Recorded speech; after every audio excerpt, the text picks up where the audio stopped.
Hello everybody, today we make masala papad. So we take some onions, tomatoes, coriander and lemon and we cut it into small pieces. And ये recipe जितनी easy है उससे कहीं ज़्यादा tasty भी है. And yeah, the tomatoes and coriander is optional. If you like it, you can add and you can also skip it. And then हम पापड़ को डीप फ्राई कर लेंगे. फिर हमने जो भी वेजीज कट किए वो सब हम पापड़ के ऊपर एक बेस बना देंगे.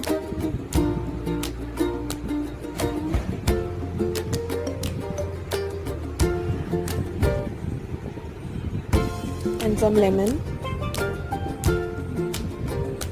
And this is our homemade masala and this is super tasty. And then add some sev.